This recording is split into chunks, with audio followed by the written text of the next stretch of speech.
How safe is your Wi-Fi?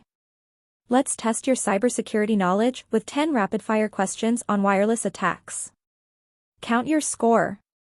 Question 1. What attack uses a fake access point with the exact same SSID as a legitimate network? A. Warjacking. B. 4 attack. C. Evil twin. D. Bluesnarfing. Question 2. Which wireless encryption standard is considered the most vulnerable due to its use of a weak cyclic redundancy check, CRC32, and static keys? A. WPA Enterprise. B. WPA3. C. WPA2. D. WEP. Question 3. An attacker sends spoofed frames to disconnect a client from a legitimate wireless router, forcing them to re-authenticate. What is the primary purpose of this deauthentication attack when trying to crack WPA2 PSK? A. To flood the bandwidth with volume-based traffic. B. To corrupt the router's firmware. C. To bypass the firewall entirely. D. To capture the four-way cryptographic handshake. Question 4. What vulnerability does a WPS Wi-Fi protected setup PIN brute force attack primarily exploit? A. The router validates the 8-digit PIN in 2 separate halves, drastically reducing the search space. B. The PIN changes automatically every 5 minutes. C.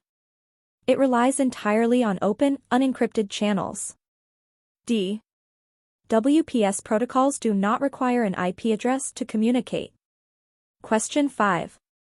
An unauthorized access point is connected directly to a corporate network switch without the IT department's knowledge. What is this security threat called? A. Wardriving. B. Replay attack. C. Rogue access point. D. Bluejacking. Question 6. Which mechanism was introduced in WPA3 to replace the vulnerable pre-shared key, PSK, exchange and protect against offline dictionary attacks? A. Simultaneous Authentication of Equals, SAE. B. Temporal Key Integrity Protocol, TKIP. C. Wired Equivalent Privacy, WEP. D. CCMPAES. Question 7.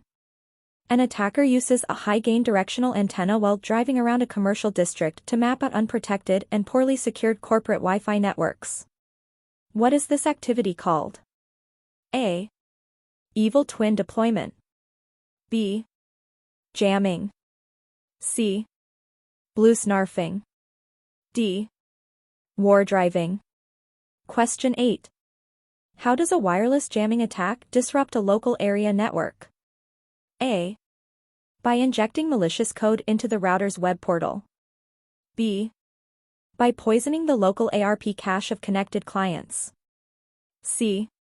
By flooding the physical radio frequencies with noise to decrease the signal-to-noise ratio, SNR. D.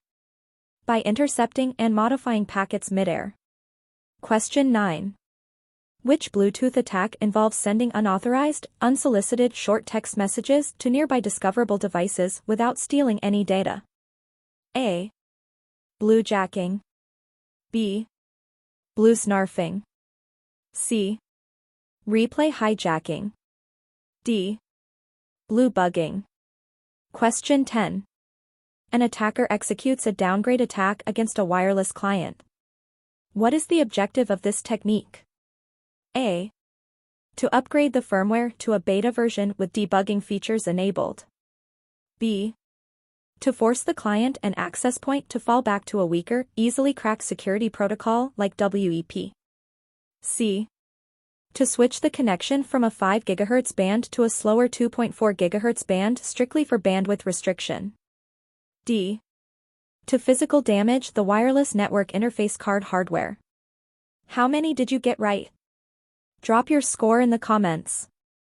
For more easy cybersecurity explanations, quizzes, and daily tips, make sure to hit that subscribe button right here on CyberGuruMA. Stay secure, stay ahead.